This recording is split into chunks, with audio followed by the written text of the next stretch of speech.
Greetings. Welcome back to the Cape Lead Revolution. Again, finding myself here at Joint Base Langley, Eustis for a conversation, a discussion with a colleague, with a friend, and an overall good dude, the Command Chief of the 633rd Air Base Wing, Chief Master Sergeant Shane Wagner. Shane, thanks for being on the podcast. Thanks for having me, Appreciate it, man. So this is awesome. So you and I started command chiefing together. Yeah. You know, I've got great pictures of us at the Order of the Sword for General Welch. Yes. You know, you and I were command chiefs in the AOR together, which was amazing. And you've been here. Just a quick word for our viewers and listeners. Like, what is your favorite part about being a command chief? Oh man, that's easy. That's just removing the barriers for the airmen, man. So coming up in the day, you know, if I always said when I get to a position where I can influence things, and now I'm there, and it's just being able to have that interaction to teach the airmen and show them how to remove barriers, and teaching them that can't is not a word, it's an acronym, capable of not trying. Don't tell me you can't. Right. I can get you to yes. So. You bet.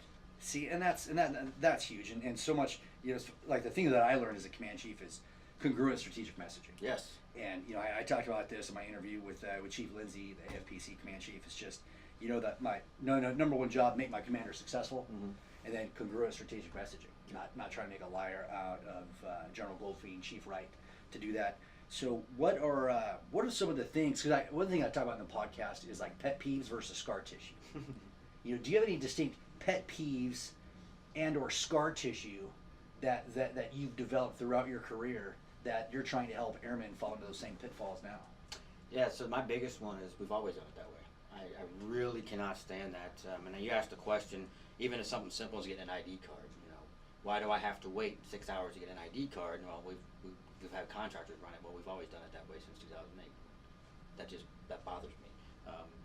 Because again, what you said, you know, congruent messaging is if K Wright and all them Chief Wright are talking at the top saying, hey, we got to get innovative, we got to save airmen time, yet we are locked in by contracts. You know, why can't we fix that stuff? So we need to go after that. Yeah, a little scar tissue there too. Oh yeah, you know, and everybody has it, and I have so many pieces of scar tissue, and like for me, it's just and it's so funny because anytime I hear a Simon Sinek speech, I can just feel myself leaning into it, batting my eyes, and you know, just hanging on every single word. Like he's not speaking to me, he's preaching to me. Right. You know, and I remember being a young airman. I'm like, yeah, I absolutely want to know why. And I think that we have centuries of just this masculine way of where we went about combat and how we needed to communicate in combat then, but not how we have to communicate combat now. Right. So as you've gone through your career as SAUT, which is now Special Reconnaissance, yes, right? Yes. So that's huge. So we can see our berets prominently displayed here on the table. What were some of the best things that you learned while doing that job? Oh, I would think it was the teamwork you get with the teammates there. You know, how to think on my own, because you know, SAUTs as well as TACP, sometimes we were out there alone and unafraid, and we had to make things happen for ourselves. That was something I learned that was invaluable. So, you know, it helped me think on my feet. It helped me think alone. But also, I'd say it was also almost a hindrance, because sometimes I got to that mentality of I've done this on my own a lot. I don't need to ask Chachi for help for anything, but Chachi might know that answer, right? So I had to relearn that as I got into this realm, you know, because I found out real quick as a command chief, I didn't know as much as I thought I did. And I depended on everybody, especially my group of my fellow chiefs. And I've always said the star means nothing. It just means I represent an office. We're all chiefs, and I have 2 brain cells. We put all our brains together. We actually make a better decision. So. You know, and I kind of suffered that same fate for my first command chief job, going to the 35th Air Mobility Wing, Joint Base McGuire, Dix Lakehurst. I'd never been an AMC. I'm not a maintainer. I'm not a port dog. I'm not a career enlisted aviator. So there was nothing I could add to these conversations. But I think kind of what you're talking about, it forced me to rely on my senior leaders. Yes. You're like, hey, you know, I'm forced to trust you. So let's just make sure we get the conversation right and go forward from that. So what do you think are some of the strengths with our communication in today's Air Force, and what are some of the weaknesses that you would like to see fixed? I think they're almost one and the same as our social media. That's the fastest way to get information now, especially the young generation today. They're all over social media.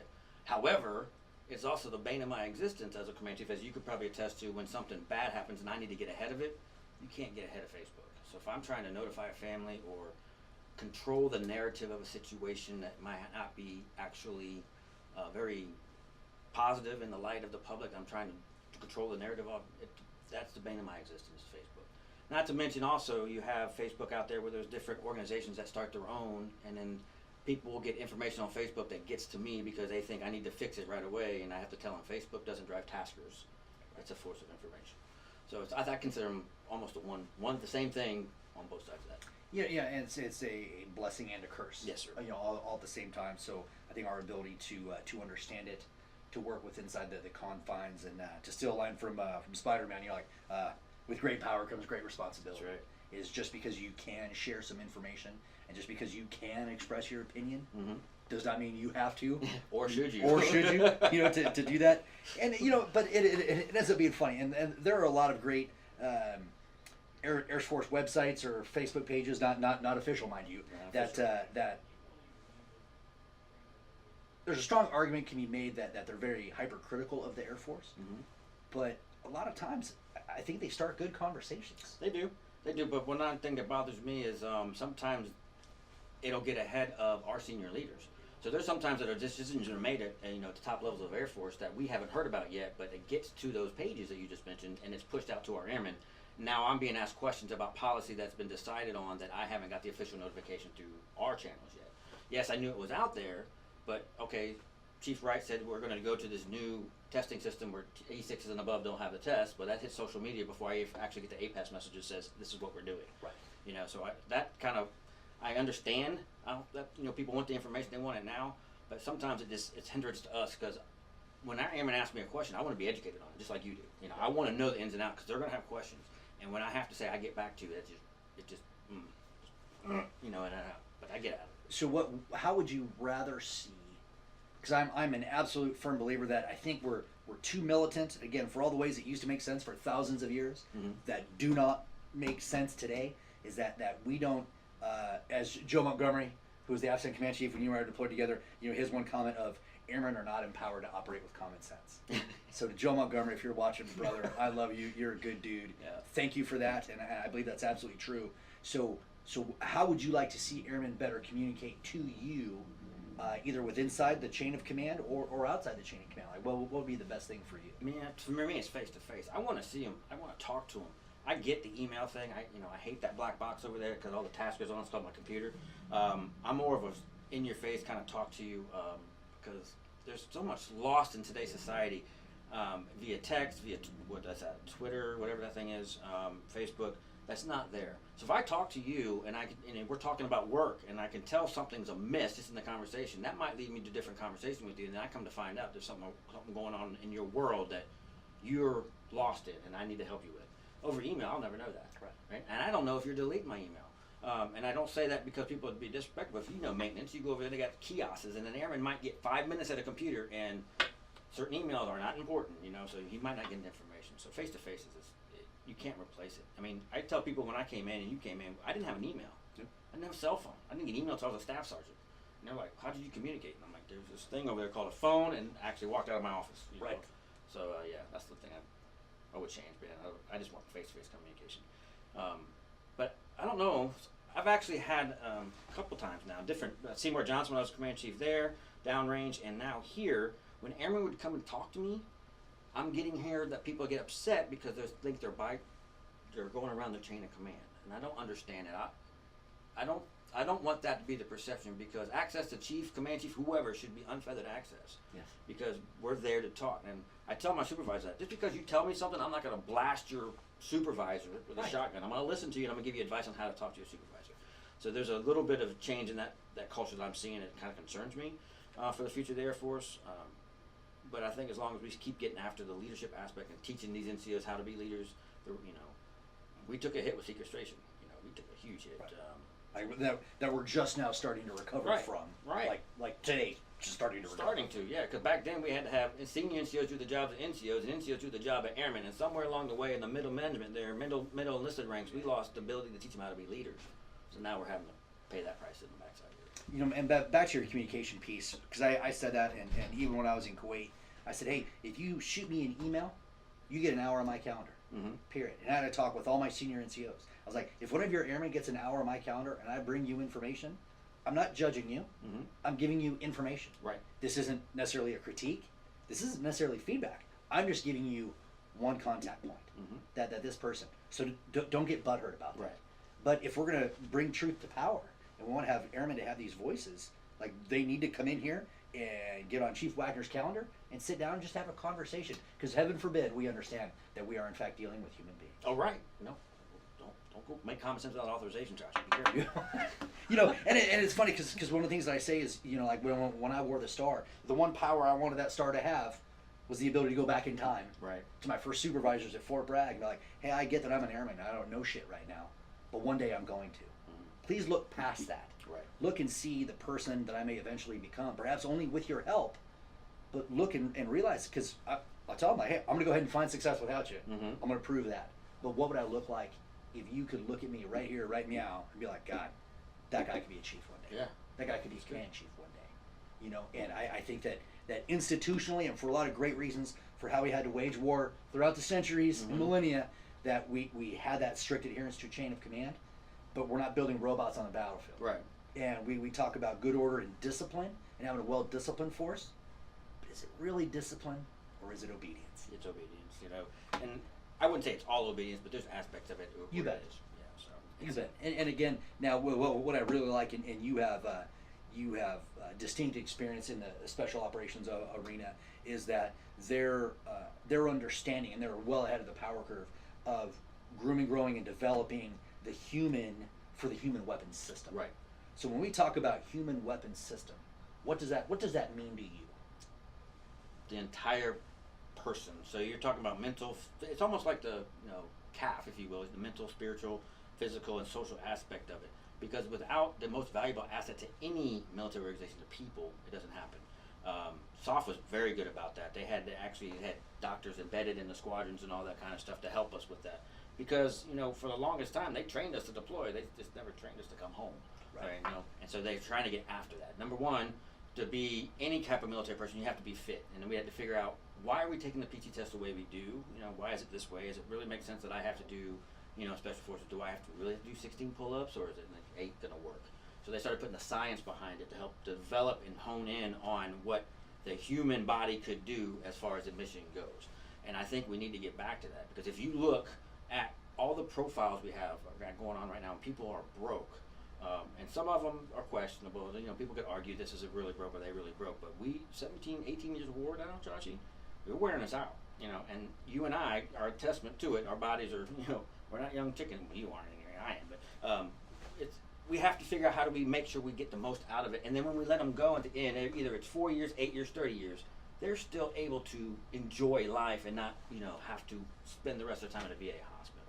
So that whole human weapon system aspect is very important, because if we get ahead of it on the front side, get left of the bang as far as what's going to happen when we deploy them, we will have a much better product at the backside, and more effective leaders, I think, understanding what they're going to be putting their younger people through. Now, for some of our viewers and listeners, that they may not understand what we're talking about with left of the bang, and then right of the bang. Could you explain that a little bit? So it's just an analogy we use of the bang is the target. So if you use it as an IED strike, the actual bang is the place the bomb goes off. If I get ahead of that and I see the actual IED before it happens, either through intel observation or I see the actual device, I'm left of the bang and I save lives. If I get right of the bang, it's already happened and we lose lives. So we're trying to get ahead of the situation or incident, you will, that will cause a negative indicator in somebody's career, life, or family because of what happened to them in their service time. We will actually get more out of them as far as in a service member. So. You bet.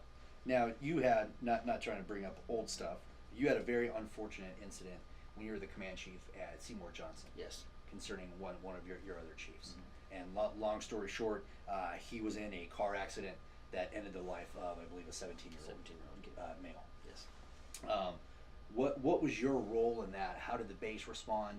How did everybody respond? Probably like good and bad. Yeah. As a lesson that could be a good takeaway from our people out there. So when I got that phone call at 3 a.m, it's one of those phone calls you actually had to ask the command post to repeat it twice, because number one, when they said the chief's name and they told me what had happened, that didn't match with the person. So the person I knew.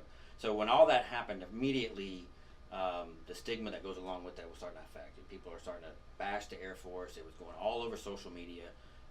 The jurisdiction thing came up, and so there's a lot going on. So what people don't understand is if downtown keeps jurisdiction, it really ties our hands as the Air Force on what we can do administratively. And then you have people on those unofficial websites that'll say that we're trying to hide it, when on actuality we're not. We're trying to work the process the way it should. What I learned immediately, through all of that, is the most important thing I could have done for that person in that time was to take care of the man. Because everybody was focused on the process. They were focused on what happened, why it happened, what the legal aspects of it were. But there was a man now that was in a position to lead airmen who just took a 17-year-old's life. That is a lot of stress for somebody to be under. A lot. Who's still a teammate. And is still a teammate. And I had to make sure I took care of the man, not, the person. And that took a lot for me to understand how to separate the administrative portion and the human aspect of it. Because, and I will tell you what I did, Chachi. I actually brought him to my house, and I called every individual chief personally and said, this individual's at my house, should you want to stop by and see him? To say if he's okay, just to shake his, not to say you would condone what he did, right, but say, hey, we're here for you if you need us to be. And I will tell you, out of 23 chiefs on Seymour Johnson, 23 chiefs showed up. And I knew at that point that was important, because I saw him getting a little strength from that, and he saw it through, and he paid the price, and he's still paying it now.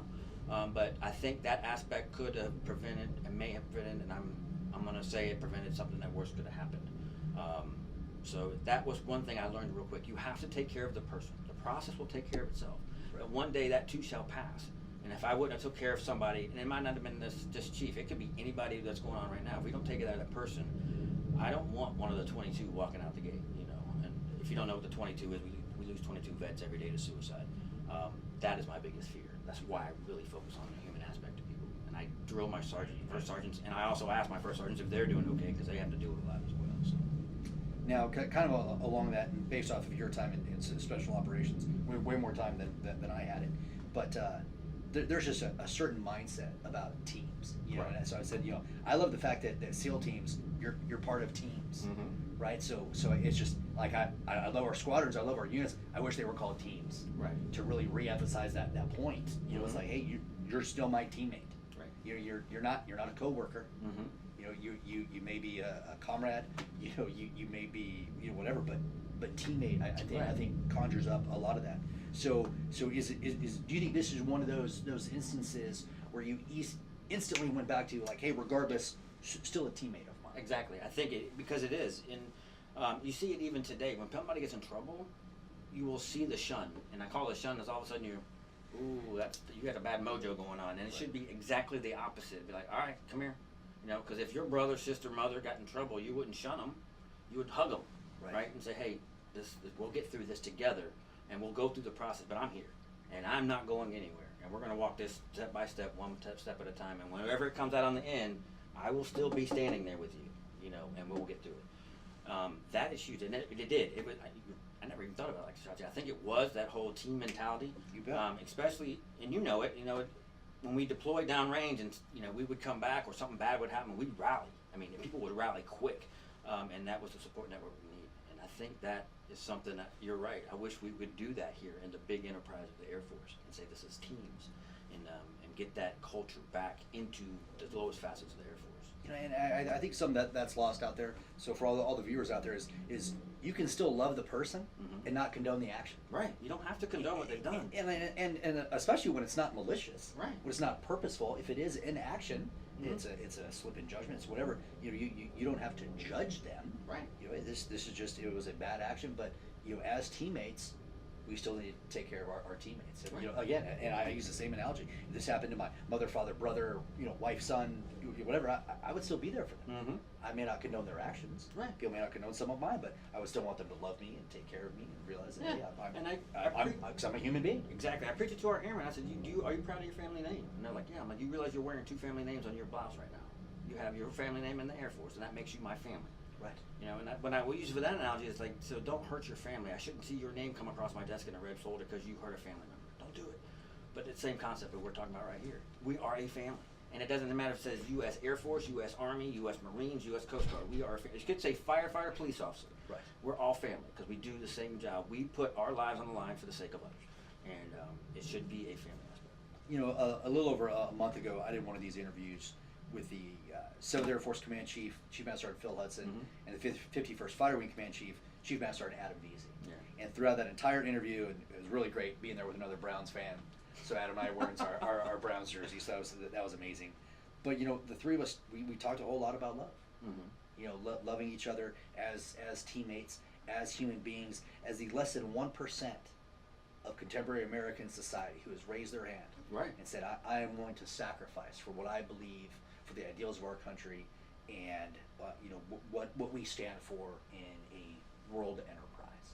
And just the love, love of service, the love of your fellow man, the love of the man and woman standing next to you. I think that gets lost on a lot of different things. It does. And unfortunately, there's times where I've seen it come back out when people realize it is when, and I will talk about it later, there's things that I've had to go through that I've actually leaned on other people that were going through similar things, and then that love was back out to the forefront. Because when you can relate to somebody, so we're all in the service, we've all done things, you know, different career fields, I got it, but we've all had to do things for our country. And that brings out a connection right then and there that, you know, that can't be broken.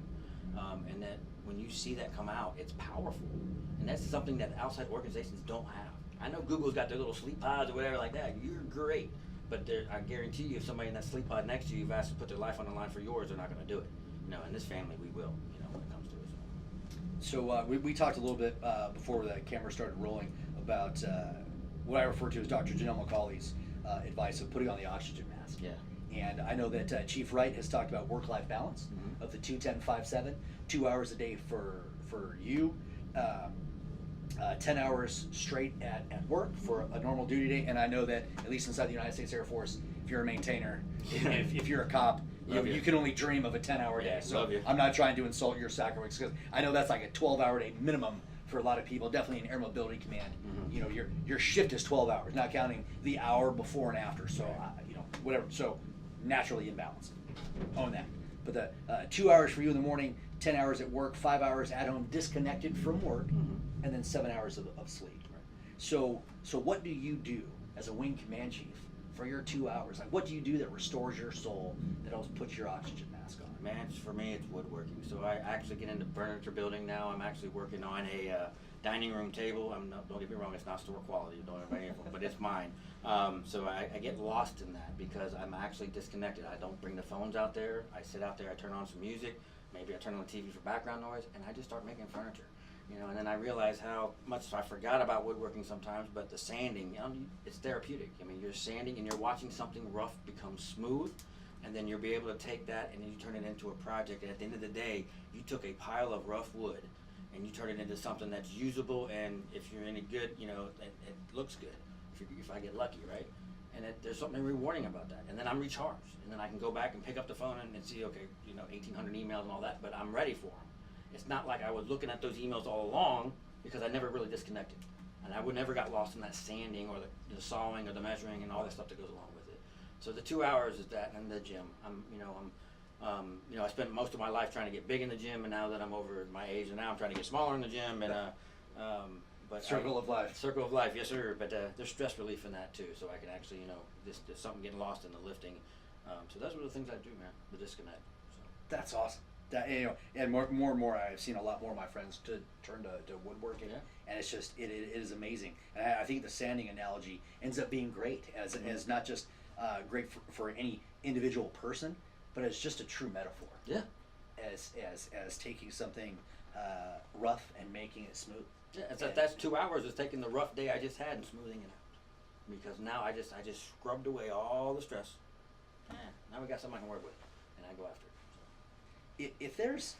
If there's one skill, one mindset, one attitude that you would like to impart to every airman in the Air Force, perhaps, what would that be? Either based off of your perspective as a command chief, or as a career special operator. Like, what is one thing that you wish you could impart to everybody to help them find success? And live for today. So What I say is, like, if I had a foot in yesterday, I'm worried about what happened yesterday. I can't change that, man. Okay. And tomorrow, I have little or no influence over it because I don't know what's going to happen tomorrow. So if I have one foot in yesterday and one foot in tomorrow, I'm pissing on today. So I'm going to live for today. And I'm going to do the best damn job I can today. That's all I ask of my airmen. Because if you're chasing that stripe, you're doing it for the wrong reasons, or chasing that next position, or chasing that next rank. If you're the best person you can be today, you are going to be happy at the end of the day. You're going to be resilient at the end of the day. Your airmen are going to be resilient, and you'll be here for tomorrow. You might burn yourself out today if you're stressed out about tomorrow. Don't do it. You know, so again, love you. You know, and it's one of the, you know, there's a great Rocky quote is one step at a time, one punch at a time, one round at a time. Right. You're never going to get through the first round if you're already worrying about round 5. Right.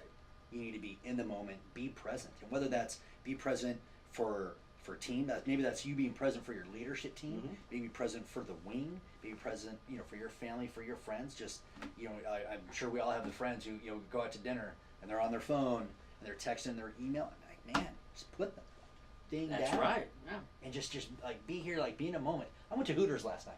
I've been to Hooters in probably 10 years. You know, it seems, right? But just had some wings that I used to have. They have smoked wings now. So you haven't had those? Pretty legit. I was driving. I didn't have a beer. I was there with an 05, with an 06. We just had some good conversation, and no one was on their phone. You know, we laughed, we joked, we talked about the job that we've had to do while TDY here for this week. But again, like the three of us were just in the moment. Right. And I think a lot of this just comes with perspective now. It does. And that as a young person, my biggest fear is that a lot of youngsters out there, some of our junior enlisted and junior officers for that matter, they know to be connected, and they can't disconnect.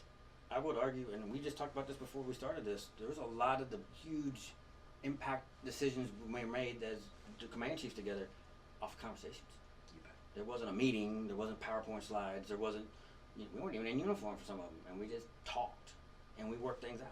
And we were able to get past a lot of hurdles that we would have probably not got past over email or VTC or a formal meeting. Right. So the conversations are huge. And that's it. And I'm so afraid that our younger generation doesn't understand, or they don't take that dimension of interpersonal contact. Right. Not necessarily conflict, but just contact. Right. And what the chief's talking about, there was a night in September of 2017 when we were at LUD for the Absent Senior Enlisted Summit, and we're talking around. We were at the command chief's house, and there was just a moment of clarity. Yeah.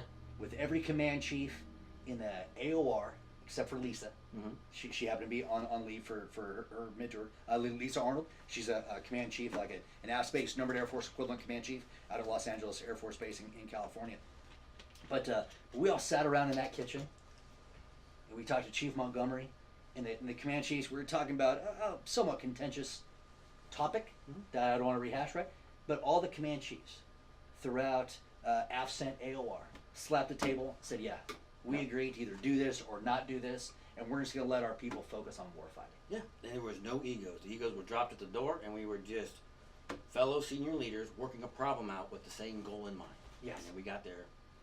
We would have never done that over email or VTC. No. No, it wouldn't have happened. There would have been too many.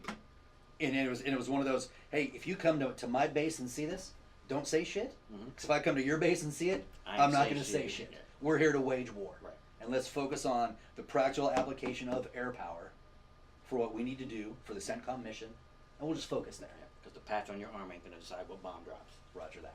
Roger that. The maintainer loading that damn bomb is amazing. Oh, amen. So with that, we'll take this into our first break. Okay. And we'll be back with some good personal anecdotes from both Chief Wagner and I. So stay tuned. We'll be back after the break with the Cape Lead Revolution.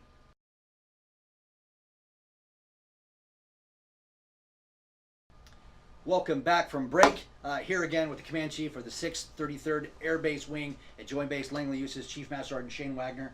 So appreciate the first half. No worries, man. Good, man. Good talk. Good everything. And then now we're probably need to get to probably the most serious part of any podcast that I've done together. So I think you and I, we had a good talk about this in the spring of 2018. Is that you and I both suffer from post-traumatic stress. And we've had to see people about this. We've had both internal struggles that sadly manifested itself into some external struggles sometime.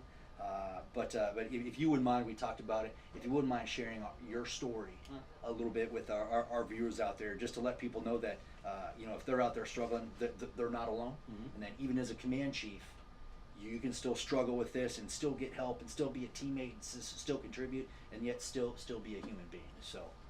Yeah, so Chachi, a lot of time with Special Forces. So 17 deployments total with all the Special Forces stuff that's behind me. But 2004 was my first real combat when we invaded Iraq. Was the first time I was blown up. IED hit the first vehicle. I was in the second vehicle. We were in the kill zone. Lots of gunfire. Gunner in the turret gun got shot in the neck. Fell on my lap, and I watched him die in my lap. And fast forward through that deployment, lots of mortar attacks. So over those 17 deployments, I've been blown up or been impacted by some kind of concussion of an impact about 9 times. Severe TBI, severe PTSD is the byproduct of all that. But for 14 years, Chachi, I hid it. When I first started seeing the PTS symptoms when I came out of Iraq in 2004, I thought I was weak. I thought I was, they trained me to be Special Forces. They trained me to deal with this. What is wrong with me? Why am I having these nightmares? Why can't I get this out of my head? Why is it when somebody slams a door, I can prove you can jump 8 feet with just your butt muscles, because it scares you so bad. My startle reflex today is still a mess. I didn't know how to deal with it, and I went to the fastest and easiest coping mechanism I had in the day because I wasn't going to tell anybody mental health back then that I was having issues because I didn't want to lose my status. Wasn't giving up diaper ray. I'm not going to stop doing what I'm doing. It was alcohol, and it was alcohol for 14 years that numbed that. And it came to a head finally when I came out of Special Forces and started doing this thing we call command chiefing, right? And I had no more reason to compartmentalize it because I wasn't an operator anymore. And then on top of all that, the injuries that come along with it, I told you I broke my back in free fall and all that. There's injuries with it, so there's no more reason to I didn't have any reason to hide it anymore. And I related it to all 14 years of all that deployment, all those the traumas that I've seen and the PTS I was trying to hide. I was picking up a rock and throwing it in my rucksack. And eventually that rucksack got full. And the rock started to fall out. And another rock. And then the rucksack ripped. And everything came out. And I ended up finding myself in rehab for 2 months. For PTSD and alcoholism. I'm a recovering alcoholic. I've been sober for over 6 months now. And I'm not ashamed of it. But through all of that, man, I found out that, I was really weak because pride, man, is a bitch. We're Special Forces, man. We put special in Special Forces. I mean, look at me. I fucking piss excellence in that. It's a joke. But what I realized it was weakness is hiding behind the pride that prevents you from asking for help. Strength is actually stepping out from behind that pride and saying, help me. So a little emotional. There's a lot going on. It cost me a lot. But I had a phenomenal commanders. My commander now has supported me completely. My wife right now still supports me. We've had our rough times, but I'm on my 4th marriage, and it comes with baggage. But would I change it? I don't think so. It made me the man I am today because now I am still coping, still going to treatment.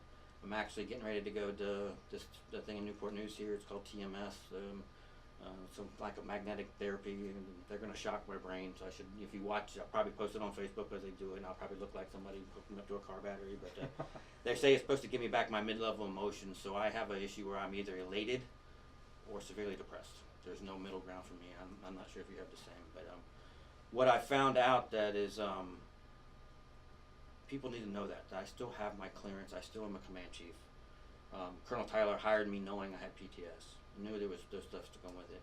Didn't know how bad it was with the alcohol, but neither did I. I didn't know how sick I was, and I was sick. And I tell you now that I've gotten the help, I'm in a much better place.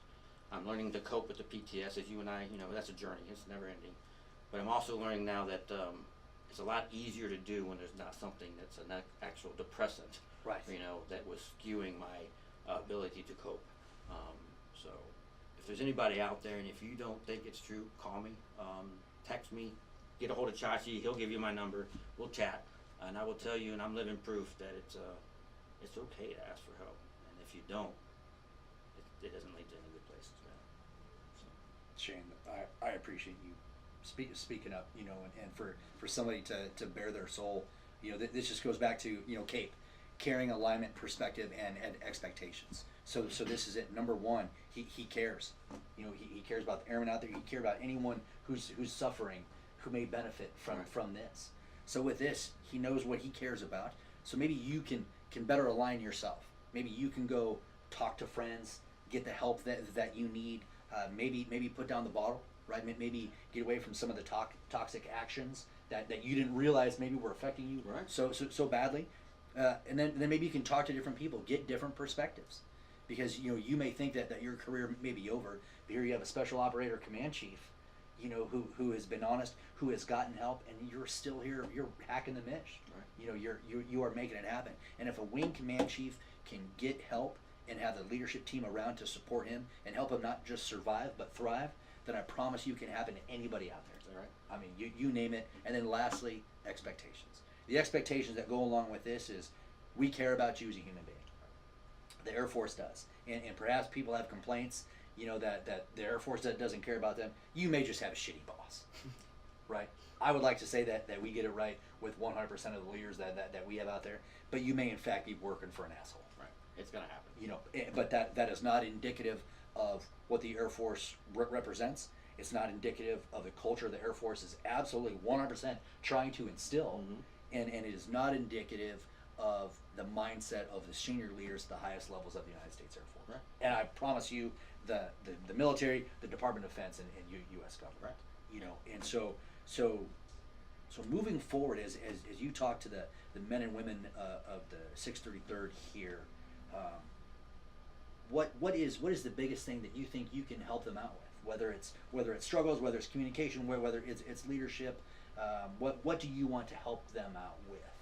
I think it's back to what we talked about with the balance. I think we're getting unbalanced again.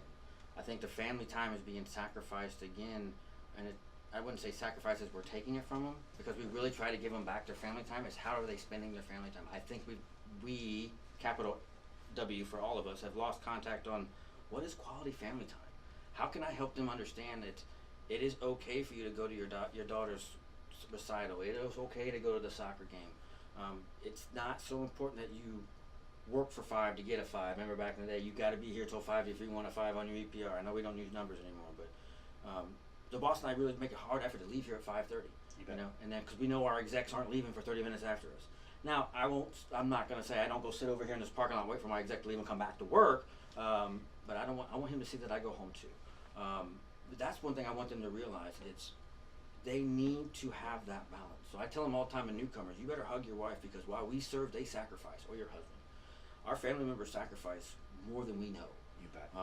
And I want them to realize that. And if they can understand that and put that balance back in there, I want them to run out of career before they run out of family. And that's the secret, man. That is the secret. Run out of career before you run out of family. That is the secret. That's clutch. It is. And it's one of those things that I ended up teaching people is like when we talk about loyalty. We sign up and say, hey, I'm going to put my life on the line for the United States of America, and I expect people to be loyal to the country. That's true, but I think with the human aspect, like, I don't expect that 24/7, 365. Right. I expect you to be loyal to your family too. Oh yeah. I expect you to be loyal to your children. I expect you to, because I believe that there's your personal life, your professional life, and then your self life. I need you to be loyal to yourself first. Again, putting on that oxygen mask. That's right. Be loyal to your family. Be loyal to your job. Because and for all the right reasons, I don't mean this bad. Uncle Sam is going to get his. Oh yeah. I don't mean that bad, but service is sacrifice. Right. And a lot of times people joke about it, but you signed up to sacrifice. And this is all volunteer military. So you signed up to sacrifice. But that is not an excuse for leaders to beat you down 24/7 and say, "Hey, you volunteered. This is what the paycheck's for." Like, the beatings will continue till morale improves, right? That's some bullshit. It is. And if you work for one of those leaders, email me, Chief Wagner, right? We'll absolutely have that conversation. You raise and say, hey, I'm willing to do this for the United States, does not give anybody the power to treat you like shit for whatever time you're wearing that uniform. That's right. That's why we always say now, I would say mission first, people always, family, that's bullshit. It's on a circle, it's on a wheel. Because sometimes, if Korea decides to act a fool, the mission comes first. Man, we got it. But if Chachi has something going on in his world, I need to put Chachi first. And if Shane has something going on with his family, my family needs to be scrubbed. We put it on a wheel. Right. And there's no one, it's never one person on top the whole time. That wheel's always moving. And if we can get that mentality into our leaders, we are going to drive this Air Force farther than it can go. We ever thought it could go. If we don't, we're going to have a retention problem. We're going to continue having the issues we are having in the domestic side. We need to get a hold of it. And I think that's where we need to really focus on. You know, and so we don't talk about work-life balance. And I just hate the word balance. And Chief Hudson, I do believe in work-life integration. Right. You know, as far as how that goes, because just because I'm spending minutes here, they may not be quality minutes. Right. Right. Not all minutes are built the same. But then, you know, we talk about balance as in a balance this way. To me, balance is a spinning plate that's being impacted from all directions, and it's not just a left and right balance thing. It's from all directions. And so you may be leaning different times, but you need to level it out as much as possible. Very, very difficult. Yes. Very, very hard. So if you're this person standing here, just imagine all the different weight displacement that you're going to have to go through to stay balanced. And so I'm absolutely with you. That's actually, I like that because it shows the difficulty of it. It's not easy. Right. It is not and easy. And it's not just work and life. Right. It's the environmentals. Perhaps it's the weather. Like heaven forbid you're an airman down at Tyndall Air Force Base. I know. Right. That's not work-life balance. That's life throwing you a hard curveball. Right. You know. So now you're having to deal with that. And so again, like the balance thing and ends up being tough. But you know, it's funny. I asked a good question of Chief Lindsay in the interview that I had with him about a week or so ago. Was that General Golfing and Chief Wright? Right. If there are any two more righteous dudes in the United States Air Force that have ever been in the Air Force, I have yet to meet them. Right. They're absolutely amazing. What do you like about their concepts or where they're taking the Air Force today that you want other people to understand, either for where we're going, perhaps a greater understanding of where we've been, or what has to happen for the evolution of the United States Air Force, that you can kind of impart that to other people? What are your takeaways from your interactions with them and the guidance that they've put out? It's simple. With the chief and staff is putting down, back down the squadron commanders. Everything happens down there because that's where it does happen. Right. It's too much of a kill chain to get all the way back up to the wing commander for something to happen when it can then be affected down there. I love that. For what Chief Wright is doing, as far as everything he's done on the enlisted side, it's what makes sense. It might not be what we've done before. I hate that. We've always done it this way. It might be something that somebody dreamt up in a cubicleville in the Pentagon has never stepped foot on the battlefield before. If it makes sense, Chief Wright goes, well, let's do it. And I think that's the way we need to do it, because we let our airmen, this innovation, if you let these airmen go, Chachi, I don't know if you realize it, but they're a lot smarter than we are. You bet. Oh, hands you down. let them go and give them left or right of illegal, immoral, and unethical, they're going to go places. But if we stifle them because the AFI said so, Amen. you know, I love the fact that they said, well, rewrite the damn AFI. We can fix that. Somebody wrote it. Somebody can erase it. I think that is the way we need to go, and I really appreciate what they're doing there, and I think that's going to pay dividends when we come out the backside of this. Yeah, you know, huge. And it just like, for me downrange, talking to Joe Montgomery, right? It's just be a good dude. Yeah. The two best compliments, and you've heard me say this on my podcast, you know, probably hundreds, if not thousands of times now, is the two best compliments I can give in contemporary society is, hey, he's a good dude, or she's an awesome chick. Right. Just figure out what that good dude or awesome chick answer is, and bring it up to your leadership, and that's it. 9 times out of 10, it's going to work. Right. And it's going to be legal, moral, ethical, just like you're talking about. And if the rare chance that it happens to violate AFI, talk to your squadron commander. Let that commander assess and then accept that risk, and just take the fucking risk. That's right. You know, do the right thing for the right reasons for the right net gain. And I you know, General Golfin, he's like, you know what? He's like, I really don't do safety briefs. He's like, what we do is inherently unsafe. Waging war is unsafe. I want people to be disciplined in the application of risk or the assessment of risk, right? But you know, if you want to make a difference, you have to do things differently. That's right. I heard that about a year ago, and every day I seem to think that. And I think that everyone who joins the United States Air Force join to make a difference. Now, you may want school along the way. You may want to get a career feel, some specific training. Right. Perhaps you're just trying to escape a bad environment. People join for a lot of different reasons. I joined to jump out of planes. That's all I wanted to do, right? I got to do it. But man, like I wish if you're a person out there who's frustrated in the United States Air Force and you think your senior leaders aren't getting it, email me. Email Chief Wagner. Let's just have that conversation, right? If somehow you feel that that's not applying, I guarantee his Rolodex, my Rolodex are filled with senior leaders. I get to do one of these interviews with the ACC Command Chief, Yeah. Chief Frank Batten. Frank Batten. I get to do that here in a couple days. He's a good dude. My Command Chief mentor from PACAF, he was the PACAF Command Chief, and then ended up being the U.S. NORTHCOM Senior Enlisted Leader, Chief Master Sergeant, now retired Buddy Hutchison. And so we can shake our tree and help you out. That's right. But again, we can't get the conversation right if people aren't having the conversation. That's right. And it is about having an email, kind of like you're talking about. It's about human to human, person to person. Just sit down. You can walk over to the Command Chief's office, get on his calendar, sit in his office, and just have a good I conversation. think people fail to realize that, Chachi, that the young lieutenants that were with us as young airmen are now general officers, and they still keep in contact with us. You bet. You know, General Votel, Facebook friends. Not saying that I've ever had to use them, but I'm pretty sure we can spark a conversation. You know, but that's what people fail to realize, and they're right. If you have an issue, you want us to bring it up, we have the right channels to bring up conversations, and it might not get you to where you want to go, but we can definitely influence people to start talking about it. You know, and the last thing that I kind of want to talk about here is along those lines is that you may, I doubt you disagree, we are of the similar mindset, is that we rarely, and please don't take this wrong, we rarely have true problems inside the United States Air Force. And I would probably say venture inside any organization. What we do have is different perspectives. And how well we can communicate these perspectives is a different story. So what would you like to see inside your wing, inside your groups, inside your squadrons for effective sharing of perspectives up and down the respective chains of command? Stop assuming.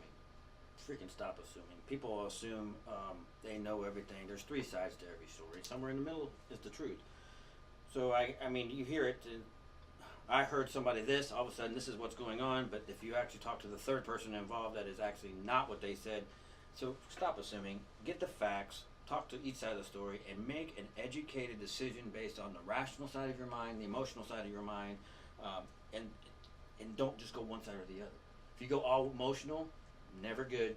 You go all rational, you're going to get the black and white answer. Somewhere in the middle is what you need Right. to use. So stop assuming, get the facts, and make an educated decision, and don't gossip.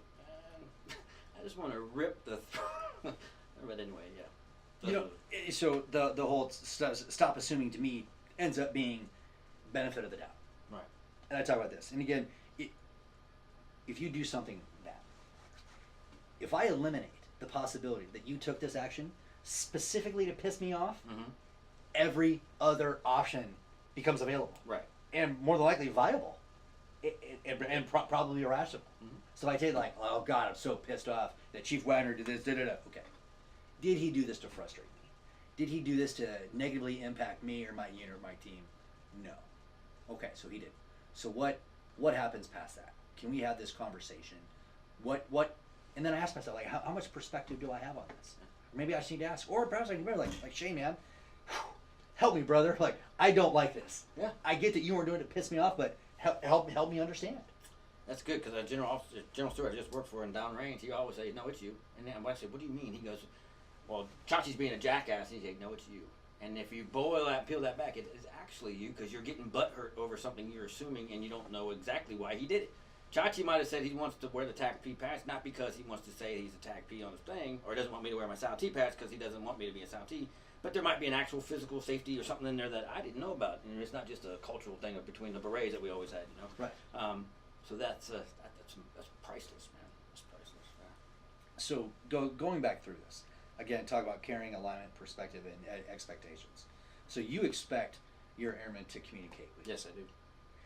because you care, More than they ever know. because you want to hear their perspective, I want them to succeed. Yes. so you can better align their interests with your interests for the betterment of their squadron, their group, your wing, And the Air Force.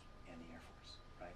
CAPE in a nutshell. Yes. Right. So don't absolutely get away from. We've always done it that way. We used to have segregation. We used to have don't ask, don't tell. We used to do a whole lot of bad shit too. Yes. Right. So let's just stop that. Noah built an ark one day too. Right. Back in the day, the Cleveland Browns were a good team. Back like from 1964 and prior. Right. But 2019 could be good. It could be. Right. So Baker Mayfield, if you end up watching Baker, I love you. But teamwork. You can't win Super Bowls if your people don't want to take the field. That's right. You know, going back to, you know, what's more important, the mission or the men. That's not whatever. You could be, you know, all the best players on the team, but if they're not encouraged, if they're not equipped, if they're not trained to take the field, they're not going to win the Super Bowl. That's right. And so, you know, for me, it's about Super Bowl preparation with Hall of Fame dedication. Yeah, I like that. Like I think that's what. And again, if you don't like football analogies, you probably hate me. But I could speak in football analogies all day long.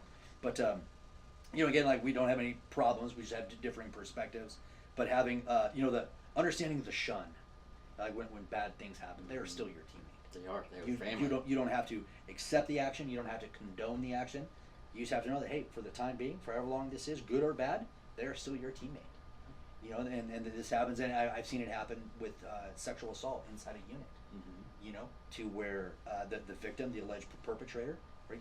You do have to care for both people. Both of them. Yeah. You know, and so it isn't favoring one. It isn't choosing sides, but they are teammates, both going through significant emotional events as this goes through. Mm-hmm. And so, you know, in all fairness to good teamwork and good leadership, you know, understanding both. But man, the sanding wood analogy, like, that ends up being great. So you can put on your oxygen mask, and when you're putting on your oxygen mask, you're doing what restores your soul. Mm-hmm. Are you sanding wood? Sanding wood. Are you taking something, the rough edges off? You're making it smooth. You're taking something ugly and hard and making it beautiful and usable. That's right. You know, that could be a metaphorical heirloom. Yeah. You know, for somebody else. I think that ends up being great. Your advice of live for today. Man, so it's, and I brought this up in my interview with Lieutenant Colonel Hayek, is again, I don't know if you can see it, but my tattoo here, the Norse symbol, the Falknut, it's for like a homage to fallen soldiers. Mm-hmm. I put it deliberately underneath my watch to remind me that time ran out for some of my friends, and then also time waits for no man. That's right. You know, I can always make another dollar, but I can't make another minute. So I need to be very judicious with I stole that quote from Dr. Alan Weiss. I'm not smart enough to come up with that. But again, live for today. And I think we know, perhaps more than a lot of people, is that nobody's promised a tomorrow. That's right. We're gone in a flash. This gravy train with biscuit wheels could come to a screeching halt tomorrow. That's right. And what will we have been left with? Will we have cultivated a culture that is going to transcend our attendance, I guess, for lack of a better term? Is Chachi going to say, when Shane is no longer on this earth, he was a good dude? Roger. That's what it's all about. And I think that's all we could ask, really, of anybody, you know. And Chief Shane Wagner, I appreciate your time on the podcast today. I appreciate your honesty. And again, if you're out there, if you are struggling, talk to somebody. It is not taboo. Just talk to somebody. Ask questions. Email me, Chachi, CHACHI, @capelead.com. Hit me up on Instagram, @ChachiPachesa, Twitter, @TimPachesa. Just reach out. There are so many different agencies that you can help out. I'm also the Vice President of the Worldwide TACP Association, so we have different agencies that we can talk to get you seen. But again, making sure that any of our teammates never become part of that 22. Never. Yeah. Because 22 a day is absolutely too much. So on behalf of all the warriors out there, all the veterans out there, and all the people who may be suffering, I appreciate your words today, Shane. Thank you, brother. Been an honor. Yeah, we'll catch you here next time on the Cape Lead Revolution. This is Chacha reminding you to educate, anticipate, and dominate. We'll talk to you soon.